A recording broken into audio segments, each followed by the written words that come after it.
paz do Senhor para você, professor discipulando ou professora, que também integra igualmente esse segmento tão especial da nossa igreja. Estamos aqui para mais uma EBD em Síntese podcast. A paz do Senhor, professora Miriam. Desta feita, estaremos aqui limitados a apenas nossa participação. Não poderemos contar com a contribuição do nosso amigo e dileto professor Douglas Nilson. Então, quero aqui já lhe facultar a palavra para suas considerações iniciais e, se possível, já compartilhe conosco aí suas impressões em face da lição de número 9, que estaremos hoje aprendendo em mais um encontro, em mais uma lição do discipulando do primeiro ciclo. Miriam, paz do Senhor. A paz do Senhor, irmão Eli, a paz do Senhor, querido professor, que está aqui conosco mais uma vez para compartilhar, estudar sobre a lição de número 9, que tem como título A Morte de Jesus. É uma lição muito especial, que, apesar de que é um tema muito conhecido, não é verdade, irmão Eli? Falado desde das turmas infantis, isso mesmo. Mas o que me chama a atenção é que sempre que nós vamos estudar o mesmo tema, que já é tão conhecido, que nós crescemos na fé e também desde criança, ouvindo isso, que Jesus morreu por nós, mas sempre que nós vamos estudar, nós absorvemos algo diferente.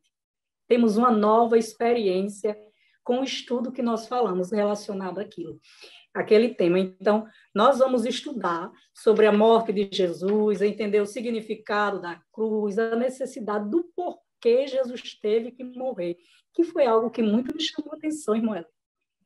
Por que Jesus teve que morrer? Sofreu como ninguém, mas poderia sofrer. Isso mesmo. Obrigado, professora Miriam.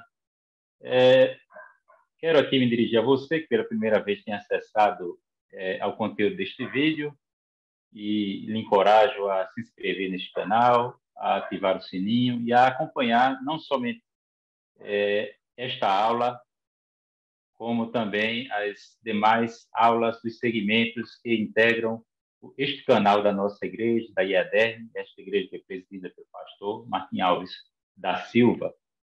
Esta é uma realização do DENEC, né, que é o Departamento de Ensino e Educação Cristã da Assembleia de Deus. E, uma vez realizada essa abertura, com as considerações iniciais da professora Miriam, você, professor discipulando, se depara aí com manuseando sua lição, cujo título, reservado hoje para discussão e para a nossa reflexão, e é claro que a nossa intenção aqui é orientar, é compartilhar, tecer alguns comentários, mas com a finalidade de oferecer subsídios. Não estamos aqui propriamente para antecipar a aula do domingo, nem para reproduzirmos literalmente ou diretamente o conteúdo proposto, o roteiro proposto pelo comentarista. E sabemos, de acordo com o credo apostólico, né, que Cristo ele padeceu sob Pôncio Pilatos. E também nós temos fartas evidências de que a historicidade da morte ou da crucificação de Jesus é verificável. É verificável. Não, isso não é um tema tão polêmico, né? Pelo contrário. Temos até judeus, como, por exemplo, Flávio José, que fala e confirma esse tipo de informação. Então, eu gostaria, professora Miriam, eu creio que isso é mais por causa da minha veia filosófica, né? Fazer uma distinção aqui, conceitual, porque entre doutrina e história.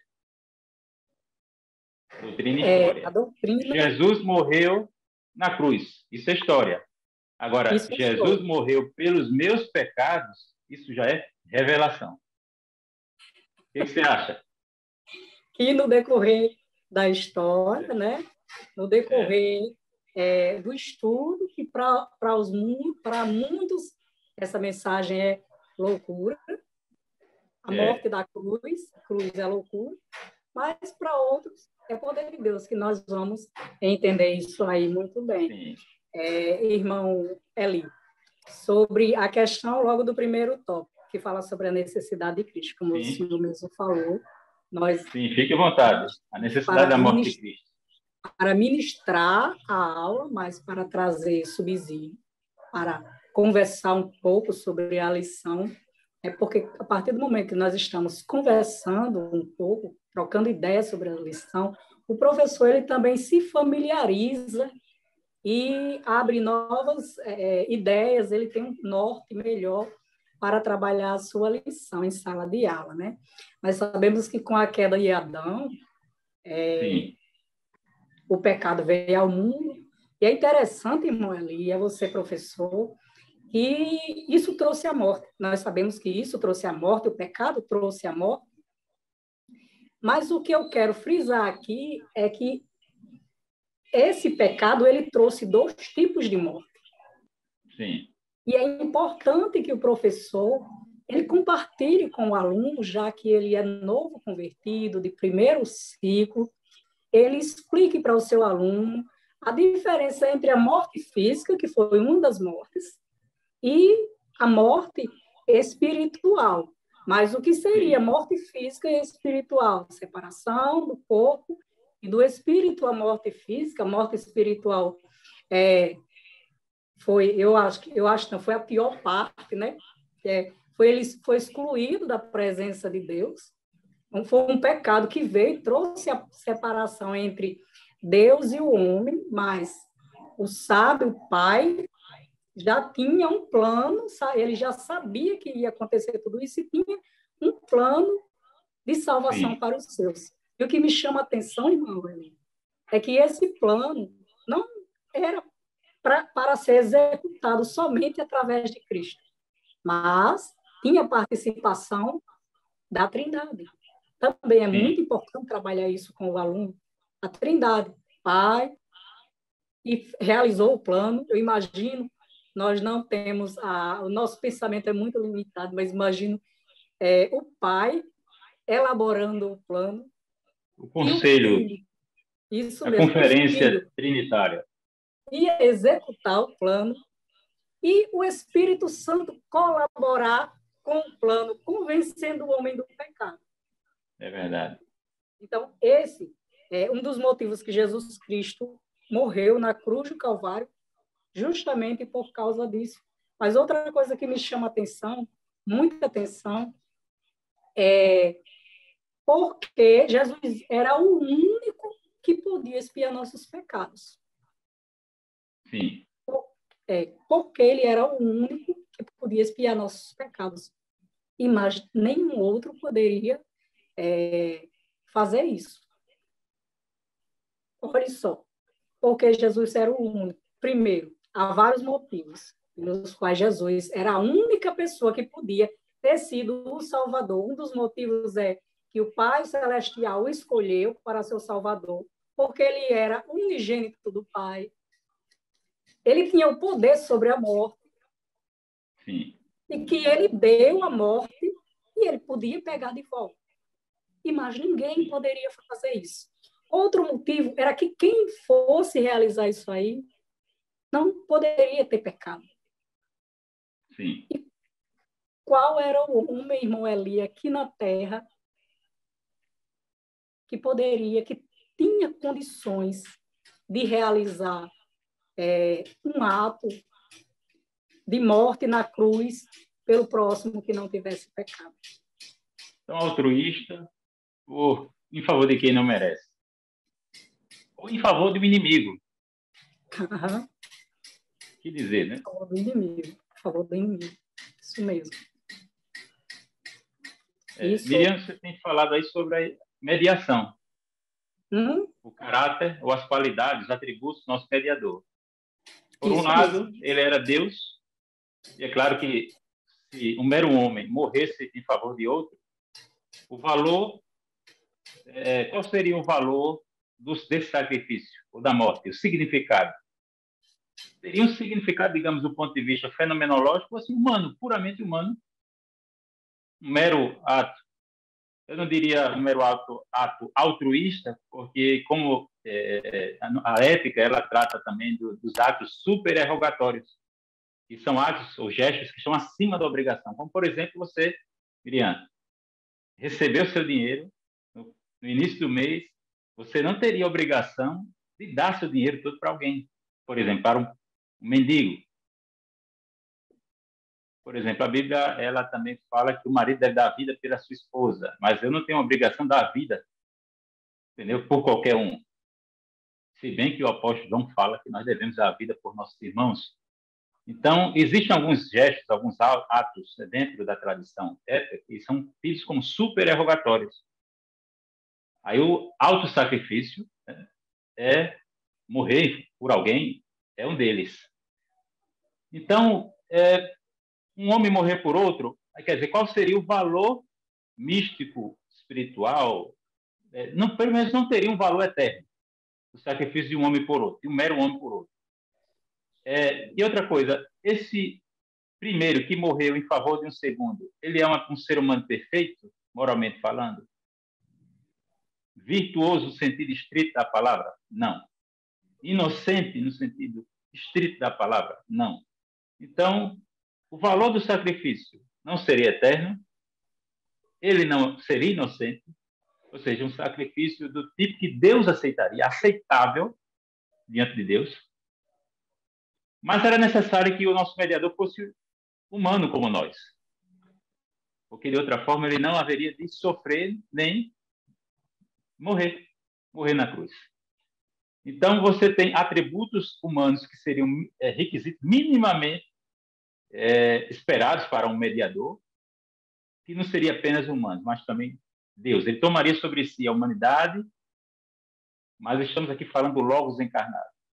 Então, é por isso que o sacrifício de Cristo, né, ele tem um valor eterno, e é por isso que o seu sofrimento tem um valor expiatório também, para nos redimir, nos restaurar, nos purificar de todo mal, de toda maldição do pecado, para reverter os efeitos da maldição do pecado no universo. Ou seja, imagina aí o valor, ou a eficácia, o efeito do sacrifício de Cristo tem proporções cósmicas. Se aplica a todo o universo, a restauração, a redenção de todo o universo. Então, dificilmente o sangue derramado, né, um sacrifício cruento, feito por um homem em favor de outro, teria esse tipo de implicação, de alcance universal. Jesus Cristo, ele não tinha nenhuma obrigação, não é? E não tinha nenhuma obrigação, ele fez isso livremente. Mas um ato, isso foi o quê? Um ato de amor. Um ato de amor. Um amor, eu não tenho palavras para falar, para relatar, porque é um ato que não se encontra em lugar nenhum, porque ele não tinha nenhuma obrigação. O homem pecou contra Deus. Sim. Então, eles poderiam muito bem nos punir. Realmente, estamos sendo punidos, mas a morte de Cristo na cruz, ele vem pago por nós com um amor tão singelo, simbólico, que não se encontra em lugar nenhum. Só tão profundo, tão infinito. na cruz. Ele nos amou primeiro, né, primeiramente. Nós que respondemos ao amor, a este amor, digamos, incondicional, e que a gente só consegue imitar numa proporção limitada. Aí essa mensagem trazida por Cristo na cruz, né, como no subtópico 12.1, que é o significado da cruz, né, que foi o apóstolo Paulo mesmo quem escreveu que a mensagem da cruz é loucura, em sua primeira carta aos Coríntios, né? Ele diz que a mensagem da cruz é loucura para os que se perdem, mas para nós que somos salvos é poder de Deus. E o objetivo ele teve em falar isso aí. O objetivo de Paulo, ao dizer isso, era corrigir alguns erros graves que estava tendo ali, né? Que estava ocorrendo entre os cristãos de Corinto. Então, muitos dos crentes de Corinto, eles estavam sofrendo forte influência da cultura grega, ninguém melhor do que o senhor para não é? Da filosofia. Sim. Tem um conhecimento muito bem aprofundado, inclusive parece que alguns estavam flertando com o sistema filosófico, humanista. É isso que eu entendo, aliás, que eu entendi, né? Então, nesse contexto, o que o apóstolo Paulo procura ensinar é que aquilo que era loucura para o mundo era sabedoria. Era Sabedoria de poder, Deus. né? E para Sim. os judeus, aquilo ali era o quê? Um escândalo. Maldito que for pendurado em madeira. Era maldito por causa que eles esperavam o Messias, o Todo-Poderoso, um capitão, ou aquele que vinha de Davi, da Um linhagem de guerreiro. Davi. Imagine, era uma vergonha inadmissível o Messias esperado estar pregado no madeiro. Então, para eles, o que era aquilo? Para o judeu, eles pediam sinais. Eles esperavam sinais, Ou seja, eles não esperavam enxergavam milagres. poder de Deus nenhum nisso. Pois Não é, identificaram, não reconheceram esperavam poder de Deus. Pelo sinais. contrário, fraqueza. Fraqueza e derrota, fracasso. Aí imagina só, um Messias todo-poderoso que realizava prodígios, milagres, ele era um guerreiro. Era humilhante para os judeus que esse Messias morresse uma morte de cruz. Era um escândalo, era humilhante. E para os gregos? Para os gregos, o Deus, eles não tinham sentimento, para eles, Deus não tinha sentimento, não tinha amor. Ele era perfeito em sua concepção. Então, como era que esse Deus iria se rebaixar, não é?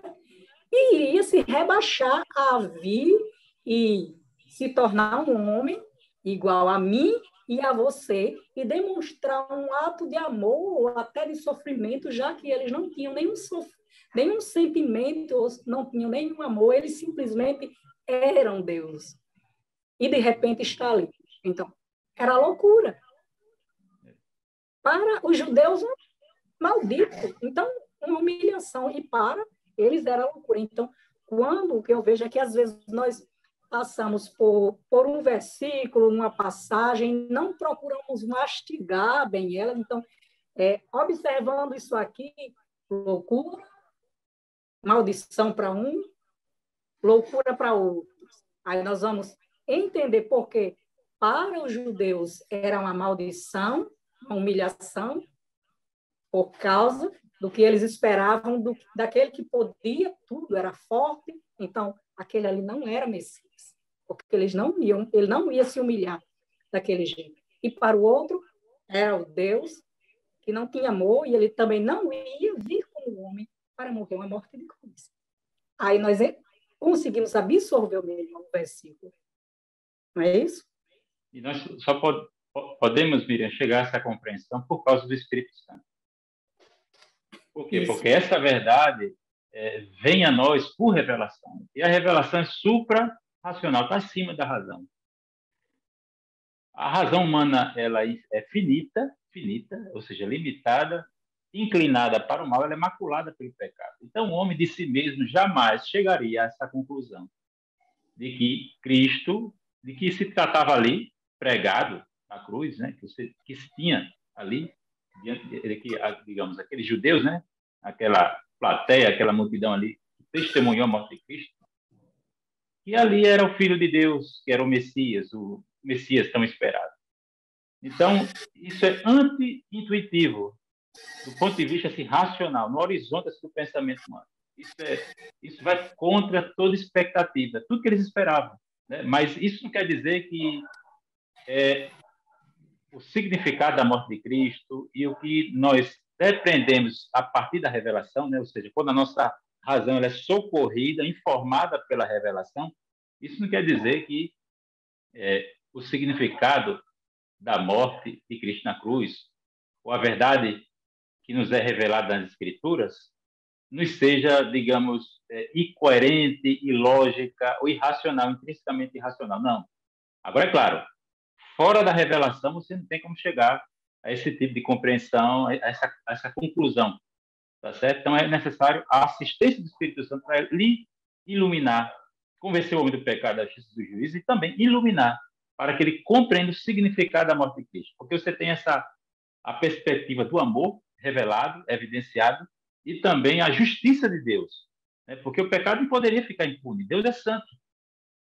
Deus é santo. Imagina aí, digamos, um juiz que não leva em conta um crime que foi cometido e simplesmente solta um bandido, um criminoso, um homicida, etc. Você ia dizer, não, esse juiz não é bom.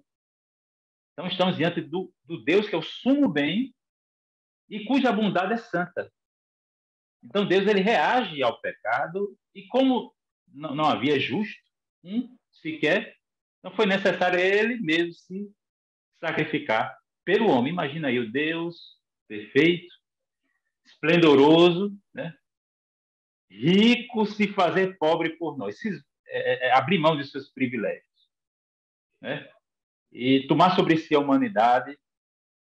A partir da encarnação, você já tem a humilhação do nosso Salvador, e ele subiu à cruz, não se furtou desse sacrifício, né? Morreu por nós e foi sepultado. E como você já falou, Miriam, a cruz era um espetáculo, era um método de execução que envergonhava, era marcado pelo terror, pela desumanização do crucificado, né? E era um sacrifício terrível, terrível, e precede até a prática romana.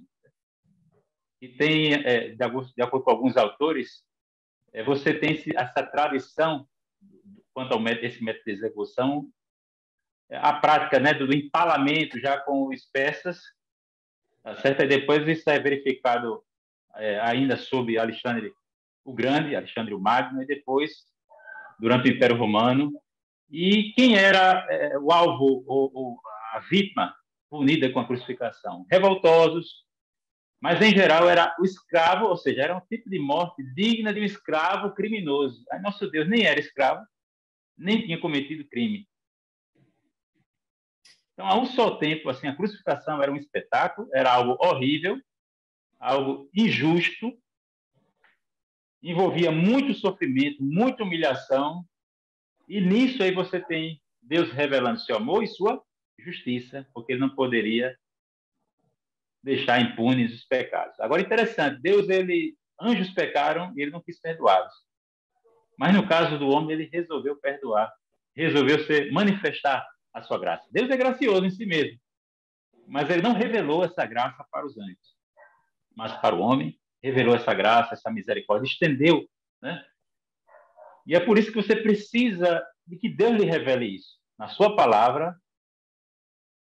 E é claro que o Espírito Santo não trabalha à parte da palavra de Deus, ele usa a palavra de Deus para nos convencer, né? E nos iluminar, porque o Espírito Santo ele não fala de si mesmo, ele fala de Cristo, fala de Cristo. E outra coisa, Miriam, que eu poderia, só para fechar aqui esse segundo tópico, em relação ao significado da cruz, é que todo esse sofrimento de Cristo foi antevisto, foi profetizado. Deus, de novo, não foi pego de surpresa. Como você falou, Deus não foi pego de surpresa nem em relação à queda, por ocasião da queda do homem, de Adão, né? Com a queda dos nossos pais, e nem também com a crucificação.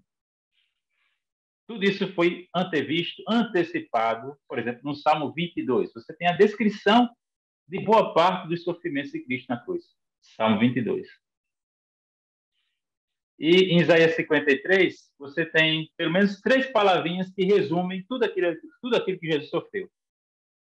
Traspassamento, moedura, pisadura. Traspassamento, moedura, pisadura. Ele foi traspassado por nós, moído por nossas iniquidades, e pelas suas pisaduras nós fomos sarados. Glória a Deus. Glória a Deus. E você, se você não quiser comentar mais alguma coisa, a gente já pode ir para o terceiro tópico, mas fique à vontade. Certo, mas eu queria só lembrar, porque você falou que, quando estávamos falando sobre o versículo que para muitos é loucura, mas para nós, Que cremos sabedoria, que poder somos de sábios, Deus. estamos sendo E você sábios. falou que é porque o Senhor nos revela. Mas, irmão, o Senhor nos revela quando nós permitimos, porque o Senhor sabe que Ele não é mal educado. Sim.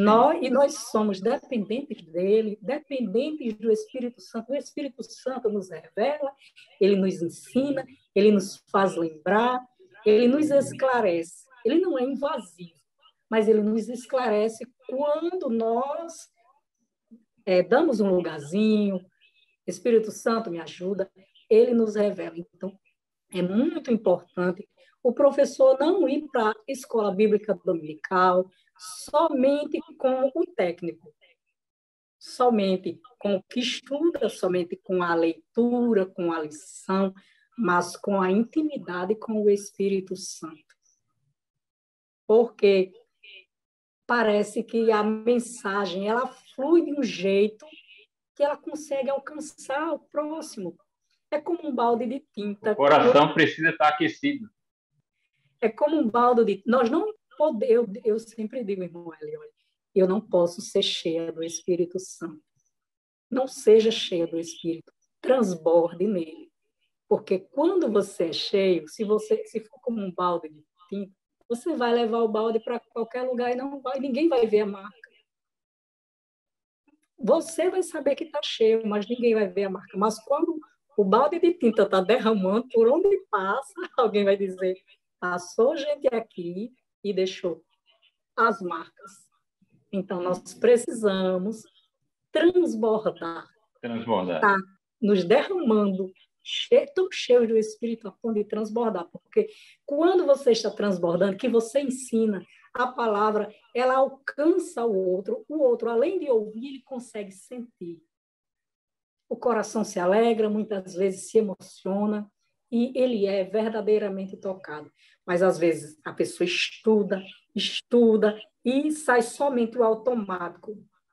Parece que a gente sente, assim, sair de forma tão seca, que a gente somente ouve. Mas quando ela vem junto com o Espírito Santo, transbordando junto com o Espírito Santo, aí toca o coração. Somos dependentes. Obrigado, Miriam. Eu creio que esse terceiro tópico já foi ligeiramente aludido em comentários anteriores, porque na morte de Cristo, nossa redenção, o comentarista ele diz alguma coisa sobre estarmos livres, né, desse desejo da tentação de querer se sentir justo, de querer se auto-salvar. Livre de querer ser Deus, não é verdade? De querer ser Deus. É porque algumas heresias que nós conhecemos, elas defendem que você pode se auto-salvar, né? Auto-se justificar através das obras, você receber a salvação. Mas nós sabemos que não, dessa forma não somos dignos, até porque nós não estamos sendo humildes, não é? Então, a palavra-chave que eu tiro para esse tópico, irmão Eli, é liberdade. Sim. É o que o Senhor ele quer para mim e para você. É a liberdade. Livre da tentação de querer ser Deus, até porque nós não conseguimos ser ninguém sem eles. Muito pelo contrário, nós precisamos ter aliança com ele, e através da morte de Cristo é que nós conseguimos ter aliança novamente com ele, pois a ponte que se havia caído, a aliança que se havia rompido, ela novamente, a partir da morte de Cristo. Então, ele nos livra de qualquer tentação. Eu resumo praticamente esse terceiro tópico na palavra liberdade. É o que o Senhor ele quer para nós. É uma consequência de quem, digamos, para quem não reconhece o significado da cruz ou o valor da morte de Cristo. Quando a pessoa minimiza ou despreza, porque não há diferença entre o Jesus histórico e o Cristo da fé. Inclusive, teólogos liberais fazem esse divórcio, essa distinção, né? Porque sabemos que Jesus existiu, de fato. Sua morte é historicamente verificável. E as Escrituras dão um amplo testemunho do sentido espiritual dessa morte. Né? Cristo morreu na cruz. Isso é história. Cristo Jesus morreu por meus pecados. Isso é teologia, isso é revelação. Revelação. Só o Espírito Santo mesmo para nos iluminar quanto a essa verdade, quanto a essa conclusão. Né? Então, a gente já discorreu aqui sobre o fato de não sermos justos. Né? Ninguém seria tão justo, nem tão amorável, para se sacrificar como ao ponto em que Cristo se sacrificou. E também o valor do nosso sacrifício não teria valor expiatório de qualquer homem, de qualquer ser humano. Não teria valor significativamente expiatório, não teria uma eficácia expiatória, não teria um valor eterno, como o sacrifício de Cristo. Né? Seria impotente para perdoar. Então, quando o homem ele não reconhece, quando ele não se coloca ali, diante da cruz, quando ele não está aos pés da cruz, aí como é que ele vai agir? Vai tentar se sentir bom, se sentir justo, querer se auto-justificar, né? E querer se auto-salvar, ou até, quem sabe, cair na tentação dos nossos pais, ser como Deus, querer ser divino. Por exemplo, pensar que ele tem dentro de si uma centelha da divindade. E isso é idolatria. Né? E outra coisa, Miriam, que é importante registrar, é que nenhum ser humano suportaria a ira divina na cruz. Porque isso é pior do que as dores da crucificação, de qualquer tipo de crucificação. É a ira divina. Porque Cristo, ele tomou sobre ele, se fez pecado por nós, fez maldição em nosso lugar, né? Foi um sacrifício vicário. Ele morreu em nosso lugar e, acima de tudo, ele experimentou ali dores infernais. Ele não somente na cruz, como já falamos, é evidenciado o amor de Deus, mas também a justiça de Deus. Então, nenhum ser humano seria capaz de suportar a ira de Deus. E isso é pior do que a crucificação.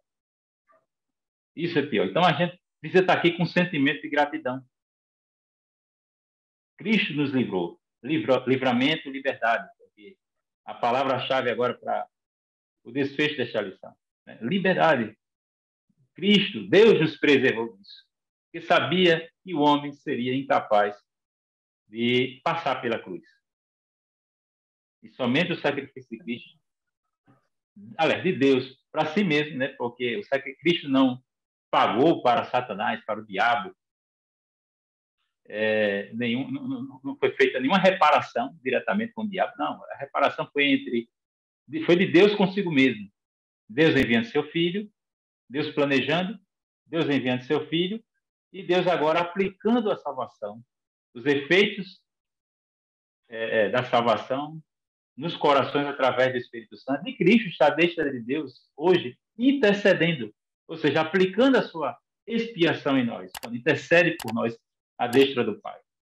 Cristo não deixou de trabalhar nem de agir, ele está à destra de Deus e voltará como juiz, como rei e juiz. Eu só ia falar que eu concluía a minha fala, toda essa lição, dizendo que a morte de Cristo foi o maior ato de amor. A morte de Cristo foi o conserto definitivo, foi a aliança, foi a libertação. A morte de Cristo foi a porta, foi o caminho, foi um colírio para nós que não enxergávamos. Né? Ele está sendo poetisa já, viu? Pois é. Então, a morte de Cristo foi salvação para mim e para você.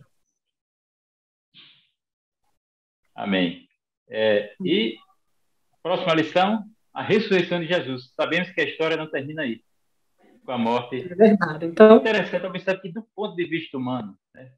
Como é que alguém pode vencer a morte morrendo? O que é que você espera do Deus que é dotado, que encerra infinitas perfeições? Uma das perfeições de Deus é a onipotência. E ao invés de Deus, na cruz, fazer uma grande demonstração, um exibicionismo da sua onipotência, na verdade, Deus resolveu o problema da fraqueza humana sendo fraco. E através da fraqueza, ao ponto de morrer, para depois nos vivificar. Ele venceu a morte e este é o assunto da próxima aula. E eu quero aqui, Miriam, me despedir de você, dos nossos queridos professores discipulando. Amém. Compartilhe. Você pode curtir, também deixar um comentário. Repercutir, né, a gravação. Isso mesmo. Converse com seus professores, os seus colegas professores que ainda não conhecem. Compartilhe com todos eles, convide-os para que eles possam se inscrever e serem abençoados e alcançados através desse nosso trabalho. Amém. Obrigado, professora Miriam. Então, a Deus a nossa gratidão por mais uma lição, a lição número 9, e estamos agora já na reta final. Lição número 10 será o assunto da nosso próximo podcast. Então, a paz do Senhor, Miriam, e até a próxima aula.